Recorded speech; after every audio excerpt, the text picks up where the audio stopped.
안녕하세요. 조성태 박사의 생긴대로 건강톡톡 아나운서 김민영입니다. 아침형 인간과 올빼미형 인간, 여러분도 들어보셨죠? 각자의 생활 패턴에 따라 활동하는 시간대가 다른데요. 일찍 일어나 활동을 하는지 아니면 저녁에 활동을 하는지에 따라 이렇게도 분류를 한다고 합니다. 그런데 이렇게 생활의 패턴이 다르면 당연히 식습관도 달라지고 특히 저녁형 생활을 하시는 분들은 식습관이 규칙적이지 않아서 소화장애나 위장장애를 앓는 분들도 많다고 합니다. 식습관과 건강, 역시나 큰 연관이 있는 것 같죠?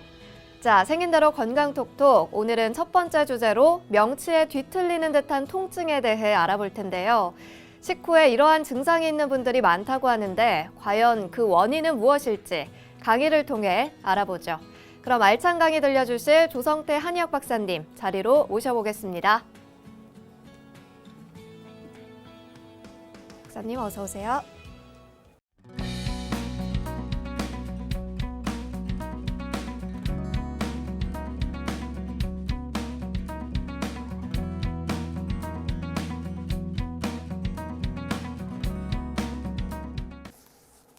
네, 오늘의 주제 첫 번째는 명치가 뒤틀리는 듯한 통증이 나타나는 경우에 대한 얘기입니다. 우리가 명치가 뒤틀리듯 아픈 것이 어쩌다 급성으로 올 수는 있죠. 그런 경우는 응급처치하면 쉽게 낫는데 오늘의 주제는 명치의 부위가 뒤틀리듯이 아픈 통증이 있는데 이것이 오래돼도 자꾸 재발하고 또 재발하고 이렇게 계속되는 경우가 있어서 소개를 하는 것입니다. 이럴 경우에 각종 검사를 해도 위험 정도다 이렇게 얘기를 하는데 환자는 굉장히 통증, 불편함을 심하게 호소하는 경우가 있습니다. 위험 정도인데 그렇다. 이건 다른 무슨 원인이 있지 않는가 이렇게 생각을 해봐야 됩니다. 그럴 때 한의학에서는 어떠한 관점에서 이것을 봐야 되고 어떠한 관점에서 봐서 그 원인을 찾아서 치료를 할 수 있나에 대한 말씀이 되겠습니다. 그 원인을 찾을 때는 다양한 요소에서 찾을 수가 있겠죠. 생긴 모습에서 찾을 수도 있고 동반되는 증상에서 찾을 수도 있고 옛날의 수술력이라든지 옛날에 병을 알았던 경력에서 찾을 수도 있고 또는 얼굴에 김이나 때깔의 상태에 따라서 그 원인을 찾을 수가 있는 것이 한의학적인 방법으로 치료하는 방법입니다.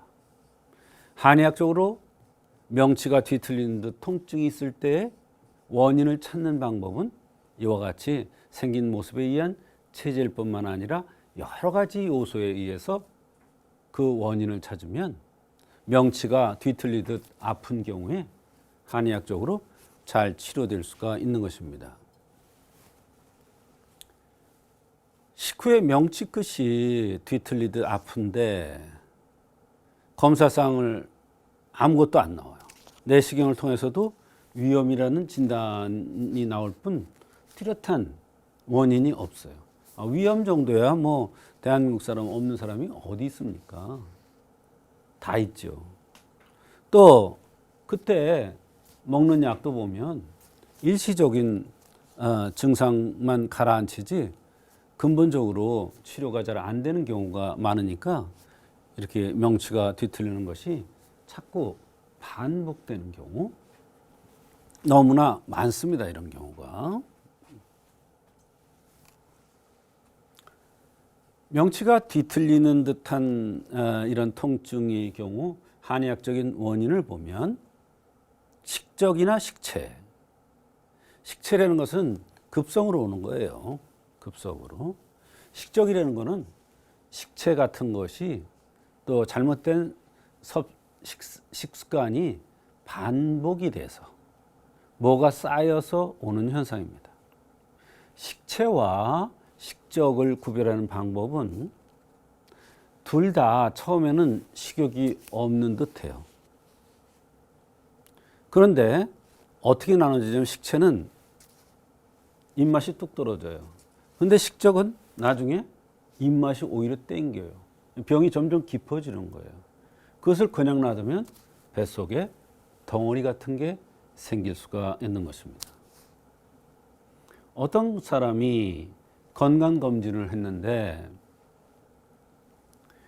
위 하부에 이렇게 내려가는 부위에 뭐가 덩어리 같은 게 있는데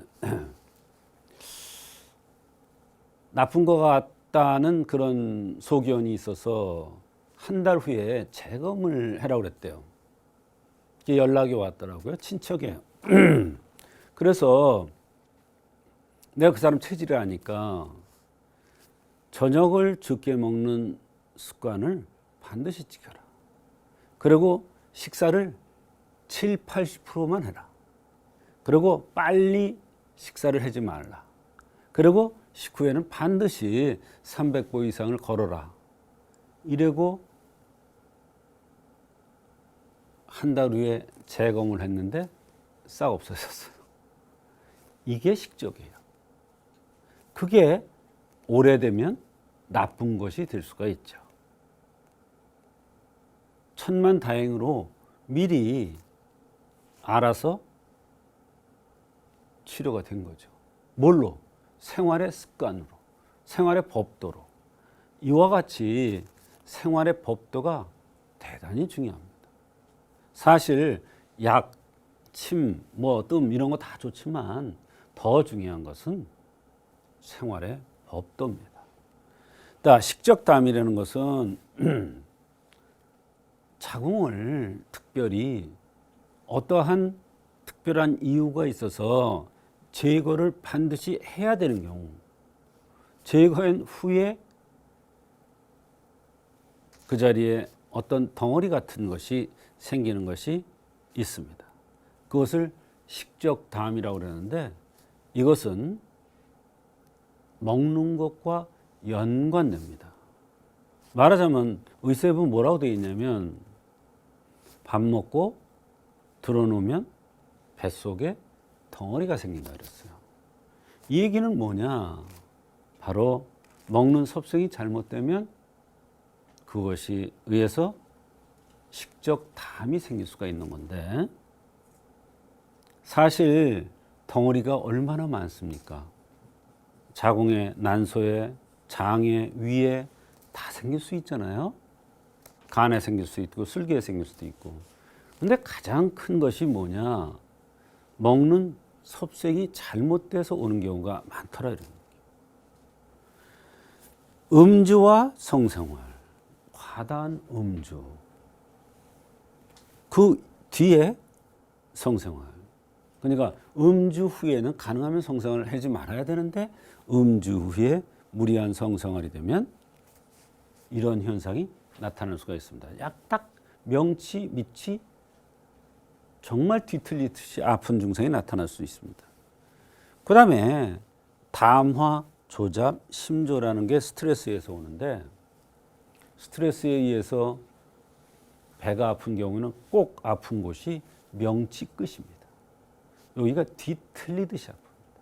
근데 그것도 치료할 때 그것이 담화에 의한 것이냐, 조잡에 의한 것이냐, 심조에 의한 것이냐를 구별해야 된다 이런 뜻이에요. 또 손발이 차면은 배가 찬 거고 배가 차면은 위장이 제 역할을 못하고 그렇기 때문에 딱 명치 부위가 뒤틀리는 듯한 이런 증상들이 나타날 수가 있는 것입니다. 그러면 명치 부위가 이렇게 뒤틀리듯 아픈 경우에 그 원인이 나오질 않는데 한의학적으로는 어떻게 치료를 해야 되는가? 그 치료법은 바로 생긴 모습, 맥이라든지 동반되는 증상 또는 체질적인 특징 또는 병력. 이 병력이라는 것은 여기에 수술력도 포함됩니다.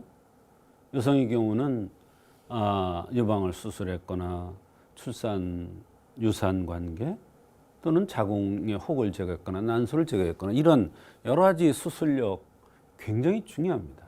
왜 그러냐면 결국은 다시 그와 관련돼서 병들이 오기 때문에 그렇습니다.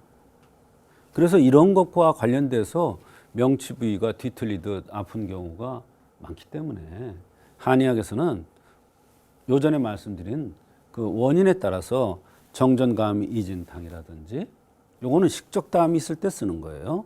향사양이탕이라든지 요거는 손발이 찰 경우에 우리가 이용할 수가 있는 겁니다. 손발이 차도 명치 부위가 아플 수가 있죠. 대금음자는 술 마시고 성생활을 너무 많이 했을 때 또는 화담청화탕은 스트레스에 의해서 조잡증에 의해서 오는 명치 부위의 통증에 또는 향사평이사는 심조증에 의해서 오는 명치 부위의 통증의 경우에 잘 이용할 수 있는 처방들입니다. 그런데 이렇게 여러 가지 처방이 대표적으로 제가 5개 해놨지만 더 많아요. 그만큼 한의학적으로 병을 치료할 때는 정말 상세하게 그 사람의 생긴 모습이라든지 생긴 모습에 따른 체질이라든지 맥이라든지 동반되는 증상들을 아주 자세하게 구별해서 치료를 하면 얼마든지 원인이 안 나오는 경우, 검사상의 원인이 안 나오는 경우 한의학에서는 이런 방법으로 치료하면 잘 치료될 수가 있습니다. 물론 명치 부위가 뒤틀리듯 아픈 이런 통증에 침치료법도 있을 수 있습니다. 너무 예민한 사람은 위승환격, 또 밥만 먹으면 눕고 싶고 자꾸 붓고 이런 경우는 위정격 같은 이러한 침법, 너무 깔끔을 떠는 사람, 화를 잘 내는 사람은 간정격 같은 이러한 침법을 통해서도 얼마든지 한의학적으로 명치 부위에 뒤틀리는 듯한 이런 통증을 치료할 수가 있는 것입니다.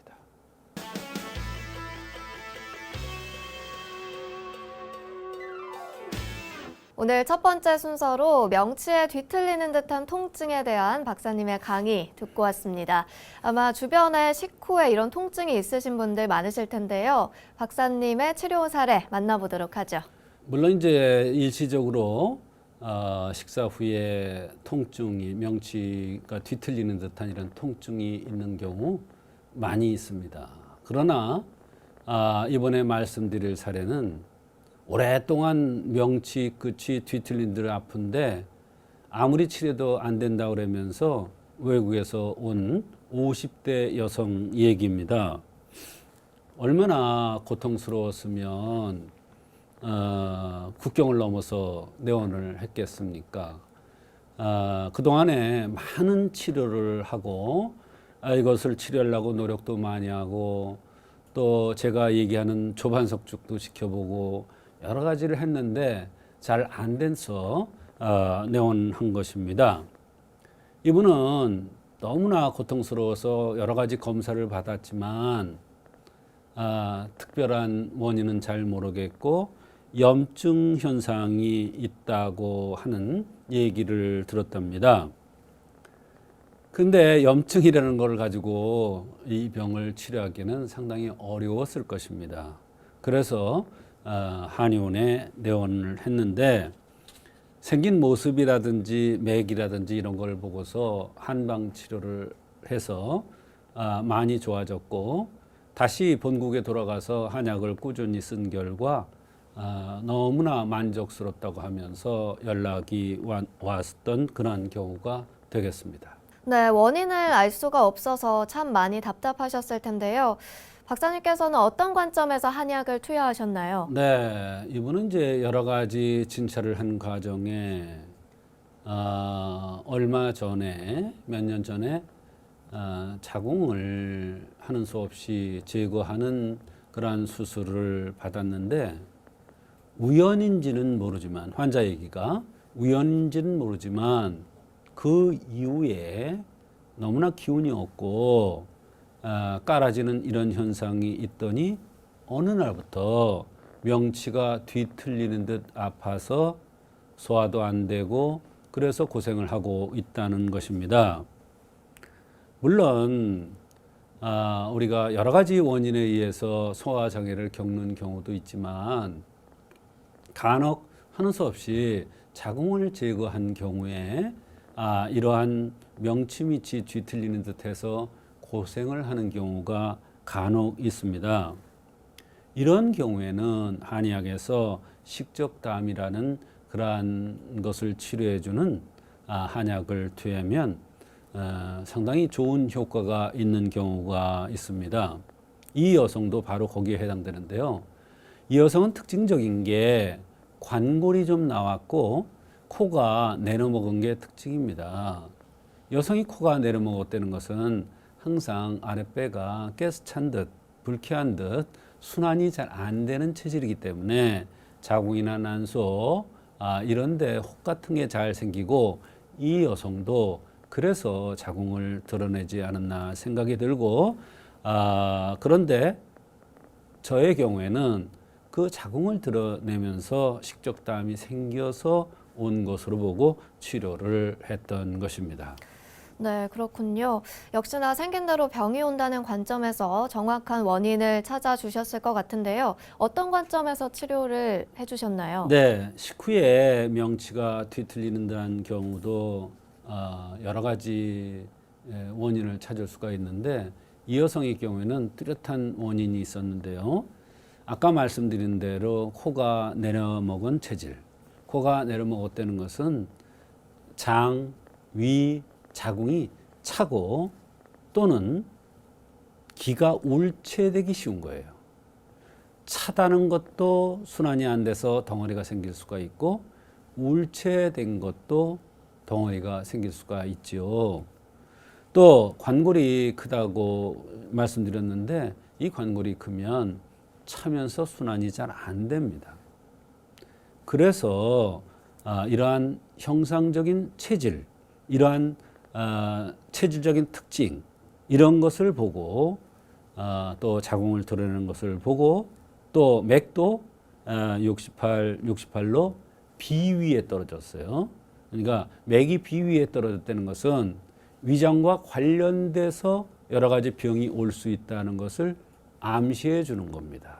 그래서 맥이 어디 떨어졌느냐도 상당히 중요한 관점이 되겠죠. 관골이 나오고 코가 내려먹은 체질 중에 자궁에 혹이 생기는 경우가 많은데 이때 자궁을 제거하면 식적담이라는 것이 생기고 이런 경우에 정전감이 이진탕이라는 약이 아주 명처방입니다. 정말 이렇게 해서 소화가 안 되는 경우에 너무나 잘 듣습니다. 여성이 코가 내려먹으면 아랫배 순환이 잘 안 되죠. 또 덩어리가 순환이 안 되니까 잘 생길 수가 있는 것입니다. 그러면 식적담이 생기는데 소화 장애가 이래서 생기는 것입니다.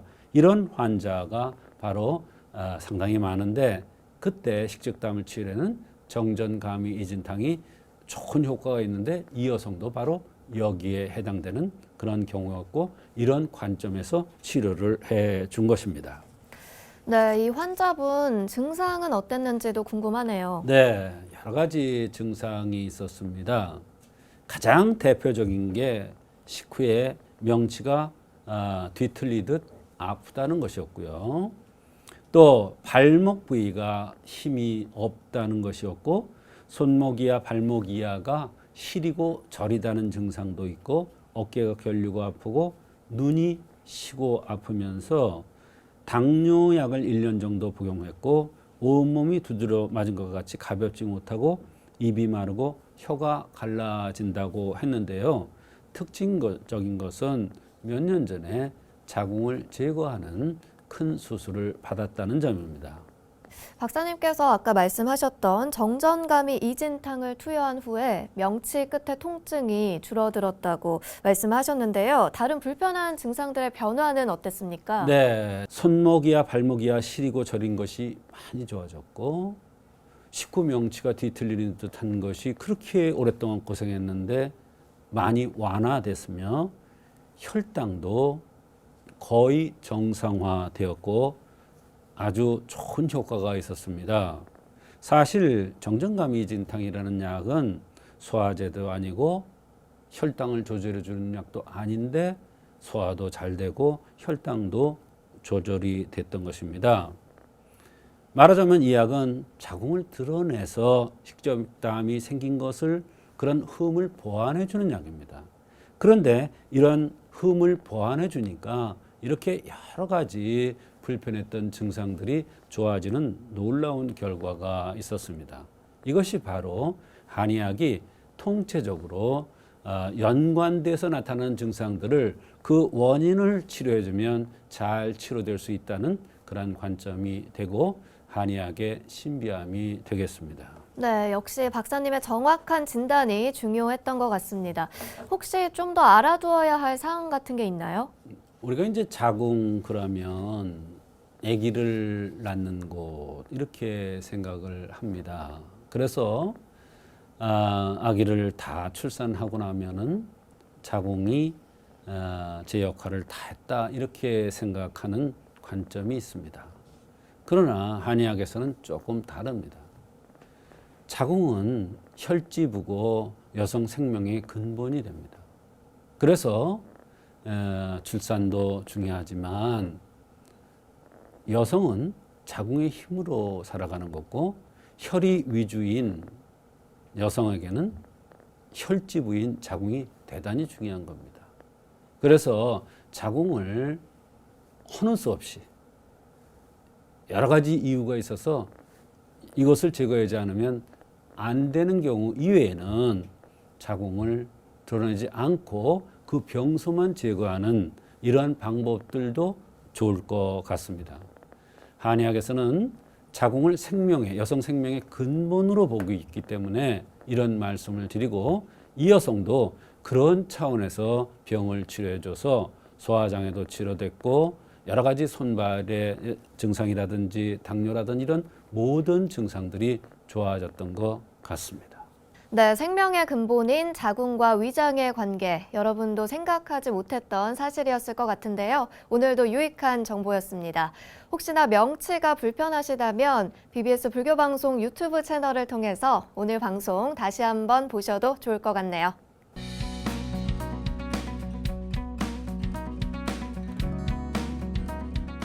네, 오늘의 두 번째 주제는 손가락의 습진과 혈호 조잡이라는 이런 제목입니다. 손가락에 습진이 오는 경우 정말 원인이 많죠. 또 손가락에 습진이 왔을 때 이런 것을 저런 것을 발라보면 바를 때는 좋아지는 듯한데 약기운이 떨어지면 도로 괴려는 경우가 있습니다. 그럴 경우에 한의학에서는 어떠한 관점에서 보고 이것을 치료해야 되는가? 어떠한 관점에서 그 원인을 찾아서 이것을 치료해야 되는가에 대한 얘기인데 그 중에서 혈호 조잡과 관련된 손가락 습진에 대한 얘기가 되겠습니다. 손가락 습진이 오는 경우에 보면은 요 끝만 오는 경우도 있고요. 어느 특정한 손가락에만 오는 경우가 있고요. 또 어느 곳에부터 시작됐는가? 손가락의 제1지부터 시작됐는가? 또는 제5지부터 시작됐는가에 따라서 달라져요. 손바닥에서부터 시작됐느냐? 손가락 끝에부터 시작됐느냐에 따라서 또 원인이 다릅니다.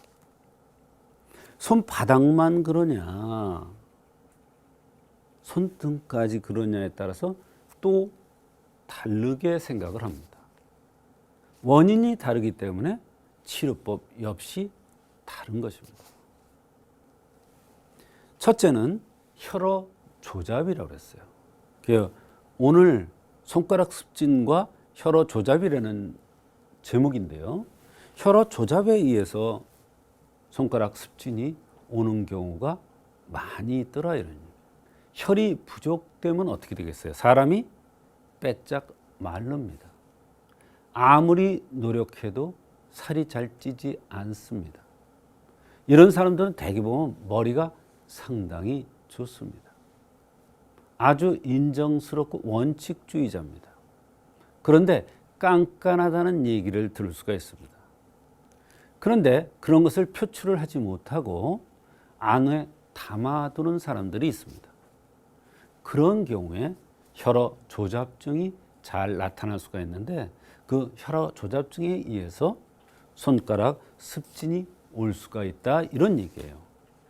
그런데 혈어 조잡증이 잘 나타나는 사람들은 대개 바짝 말랐고 털이 많은데 특히 눈썹이 진하고 얼굴이 갸름하게 생겼으면서 푸른색을 띠고 눈동자의 흰자가 푸른 경우가 많이 있습니다. 때에 따라서는 그렇게 말랐는데도 입술만 도톰하게 생긴 사람들이 바로 혈어 조잡증에 의해서 손가락 습진이 잘 나타날 수가 있는 사람들입니다. 그 다음에 담화라고 그랬는데 이것은 담음이라는 것은 눈 밑에 다크서클이 있거나 남성이 너무 하얗거나 여성이 너무 까무잡잡하거나 이런 경우에 또는 남성이 입술이 위주로 생겼거나 여성이 코가 위주로 생긴 것을 한의학에서는 담음의 형상이라고 하는데 그런 사람들이 살아가면서 스트레스에 노출되면 담화 증상이 나타나서 담화에 의해서 다양한 병들이 생길 수가 있는데 그 중에 하나가 손가락 습진이 나타날 수가 있는 것입니다. 그런데 여기 심조라는 게 있습니다. 이 심조는 바로 스스로 볶는 사람들한테 오는 현상이죠. 스스로 볶는다. 말하자면 너무나 사람이 착해요. 너무나 양심적이에요. 한치의 오차도 없어요. 남한테 싫은 소리도 듣기 싫어요. 그럼 어떻게 됩니까? 스스로 볶습니다. 잘하려고, 정확하려고, 실수 안 하려고, 남한테 싫은 소리 듣지 않으려고 스스로 볶습니다. 그것이 바로 심조인데 그것에 의해서 손가락 습진이 나타납니다. 그런데 이런 사람의 손가락 습진은 대개 특징적으로 오지서부터 시작되는 경우가 많이 있습니다. 대개 오지 요 끝부분으로 이렇게 해서 여기로 이렇게 오는 경우가 있어요. 어떤 사람 보면요. 여기에 빨갛게 이렇게 된 사람도 있고요.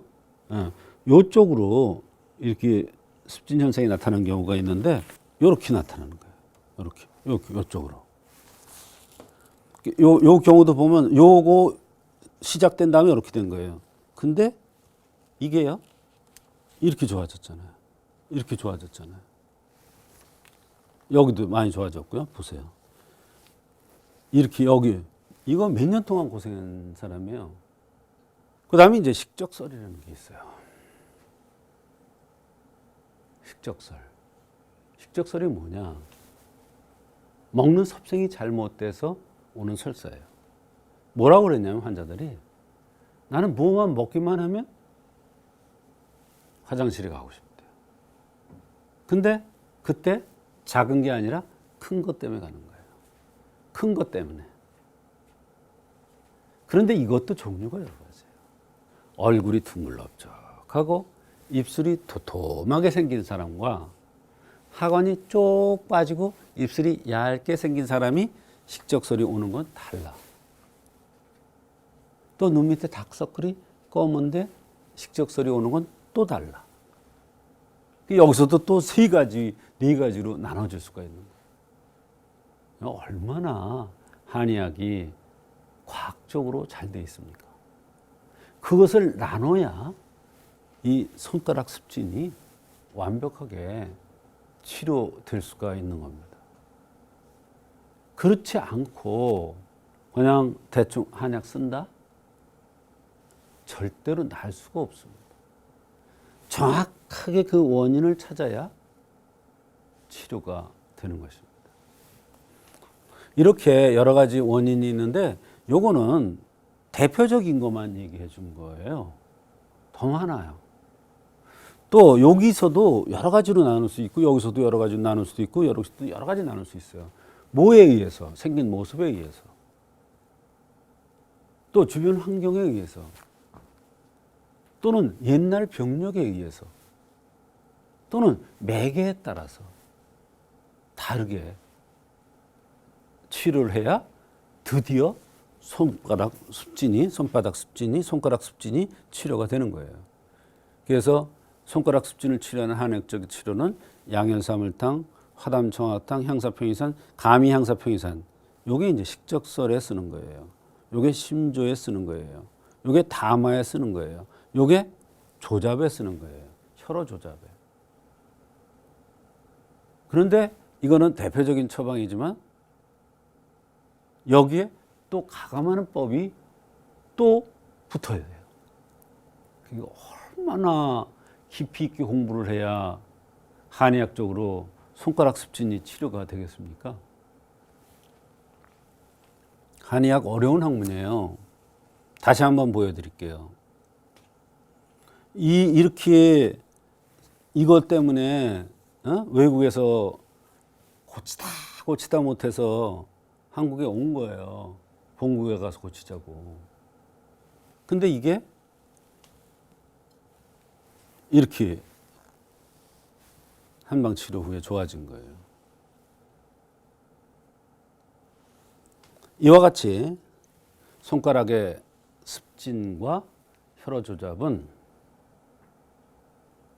한의학적으로 그 체질과 맥을 통해서 정확하게 그 원인을 찾으면 치료될 수가 있는데 대개 혈어 조잡증에 의한 손가락 습진이 오는 사람들을 보면 살이 영 안 찌는 사람들이 많고 털이 많은 사람들이 많습니다. 이거는 뭐 외국에 전 세계 어디나 똑같아요. 바르는 거 가지고 잘 안 되더라고요. 이 사람도 보면 지금 아까 보여준 사진도 보면 몇 년 동안을 바르는 치료도 하고 여러 가지 치료를 했는데 잘 안 돼서 한방 치료로 받으러 왔어요. 자기가 악수를 많이 하는 직업인데 너무나 악수의 기가 사람들한테 민망하고 눈살 미는 사람들 금방 알아본다는 거예요.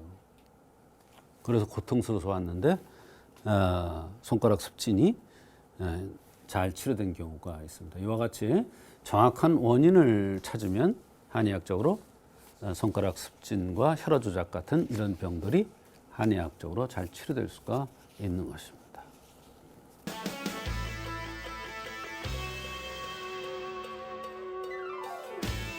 네, 오늘 박사님의 두 번째 강의, 손가락 습진과 혈어 조잡에 대한 강의 듣고 오셨습니다.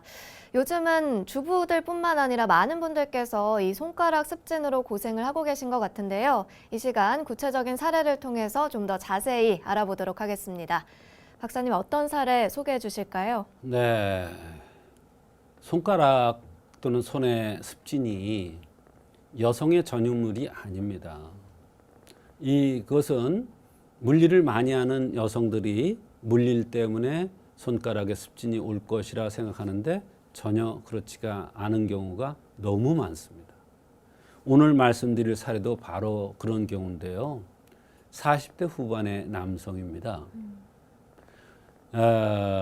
상당히 오랜 기간을 손가락에 습진이 생겨났었는데 사지, 오지에 특히 습진이 심했습니다. 특징은 밤에 더 가렸고 10년은 안 됐지만 상당은 오랫동안 고생을 했다고 했습니다. 생긴 모습이라든지 맥이라든지 여러 가지 증상을 종합해 판단해 보았을 때 혈어 조잡에 의한 손가락 습진으로 판단하고 감이 사물탕이라는 약을 투여했는데 상당히 좋아진 경우가 있었습니다. 환자도 상당히 까다로운 환자였었는데 또 멀리서 온 환자였었는데 상당히 만족스러워했습니다. 처음에는 외국에서 와서 치료도 침치료도 받고 여러 가지 하면서 같이 치료를 했는데 나중에는 한약만 가지고 마무리를 해서 아주 만족하게 치료가 된 그런 경우가 되겠습니다. 네, 박사님께서는 혈어 조잡으로 보고 감히 사물탕을 투여하셨는데요. 박사님, 이 한약은 피부병을 치료하는 한약인가요? 사실은 피부병을 치료하는 약이 아니라 혈어 조잡이라고 그래서 위장을 좋게 해주는 약입니다.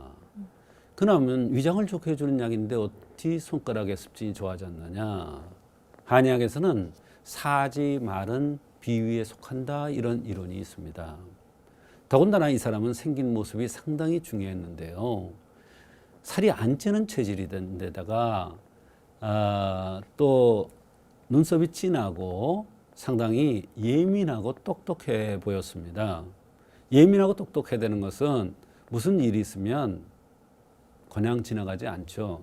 근데 문제가 뭐냐면 이분이 위장에 대한 불편함을 많이 호소하지는 않았어요. 대개 감이 사물탕을 써야 되는 그런 혈어조잡 환자들은 속이 쓰리거나 따갑거나 아프거나 칼로 베는 듯한 이러한 통증이 있는데 이분은 그렇지가 않았어요. 그런데도 저는 이 병을 혈어조잡으로 보고 감이 사물탕을 썼는데 좋은 효과가 있었던 것입니다. 박사님, 생긴 모습에 이어서 맥은 좀 어땠나요? 네, 생긴 모습도 중요하지만 맥이 상당히 중요한 요소가 되는데요.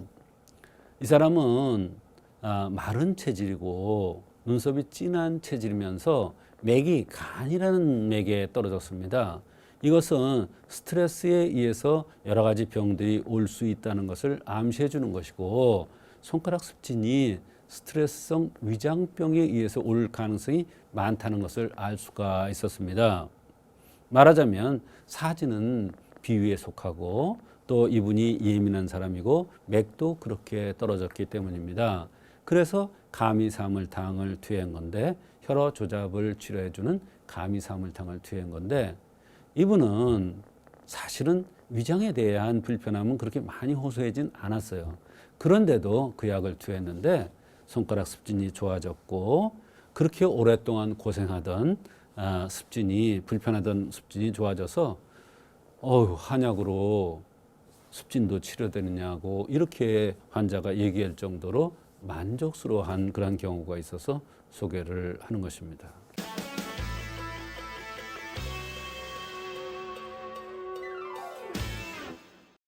네, 이번 순서는 조성태 박사의 백세건강 한방톡톡 시간입니다. 여러분의 팔팔한 백세 건강을 위해서 박사님만의 특별한 한방 비법도 전해드리고 여러분의 건강 고민까지 만나보는 시간이죠. 오늘도 시청자의 건강 고민 사연 도착했습니다. 부천에서 이유현 님이 질문을 해주셨네요. 박사님 안녕하세요. 질문을 드립니다. 저는 30대 후반 남성인데요.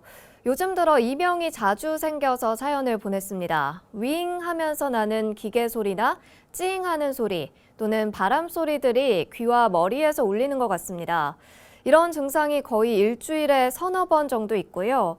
특히 일이 많거나 피곤할 때 심해지는 것 같기도 한데 그냥 지나쳐도 되나 치료를 받아야 하나 궁금합니다. 혹시나 몸에 이상이 생겨나 나타나는 증상은 아닌지도 걱정도 되고요. 박사님, 이명은 왜 생기는 건가요? 그리고 어떻게 치료를 해야 하나요? 네, 30대 후반의 남성분이신데요. 네.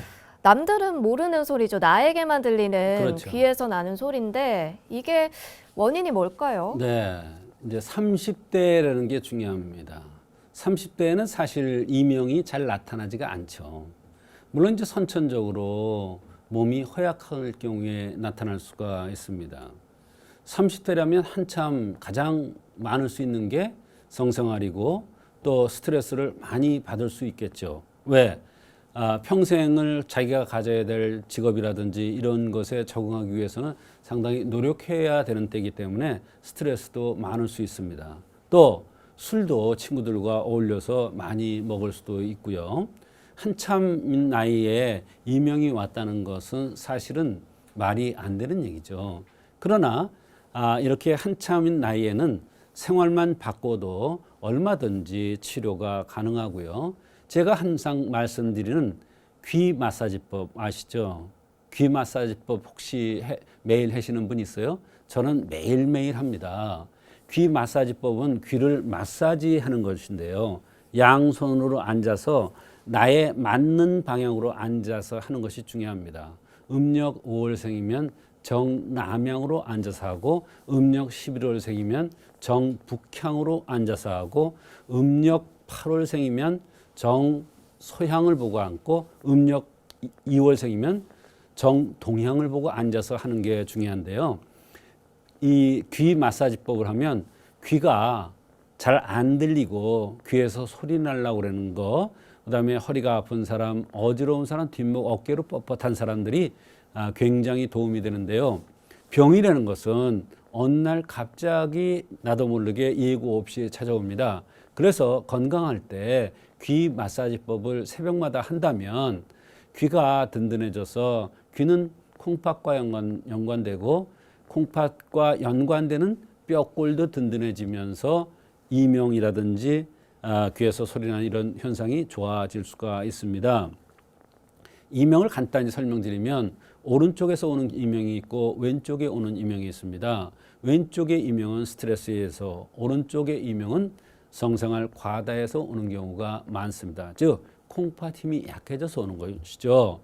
또 좌우가 동시에 오는 경우에는 풍에 의해서 오는 경우가 많습니다. 또 주열이라고 해서 주담 주열이라는 것이 있는데 술을 과하게 들어서 오는 게 있고, 나이가 들으면서 40대 넘어서 후반으로 50대 되면서 갱년기 장애에 의해서 이명이 오는 경우도 있습니다. 그래서 어떤 원인에서 왔는가를 찾아서 그 원인 치료를 하면 얼마든지 치료가 될 것 같은데, 지금 이분은 그렇게 심한 상태가 아니니까 원인을 찾아서 한방 치료를 받으면 얼마든지 치료되는데, 그것보다 더 중요한 것은 귀 마사지법을 하시는 것이 좋을 것 같습니다. 또 지산선법이라는 것을 유튜브에 가서 찾아보셔서 그 지산선법을 전부 다 하는 것을 권해드립니다. 왜 그러냐면 벌써 30대부터 이명 증상이 왔다면 근본적으로 건강이 무너지는 거예요. 그런 사람은 지산선법을 꾸준히 새벽에 시행하는 것도 좋기 때문에 그걸 찾아보셔서 한번 시행하시면 많은 도움이 될 것 같습니다. 네, 오늘 사연 보내신 이유현님, 귀 건강 잘 챙겨보시길 바라겠습니다. 박사님과 인사 나누도록 하죠. 박사님 고맙습니다. 조성태 박사의 생긴 대로 건강톡톡. 오늘은 명치에 뒤틀리는 듯한 통증과 손가락 습진과 혈어 조잡에 대해서 알아봤습니다. 생긴 대로 건강톡톡. 저희는 다음 주 이 시간 더 알찬 내용을 꽉꽉 채워서 돌아오도록 하겠습니다. 함께해 주신 여러분 고맙습니다.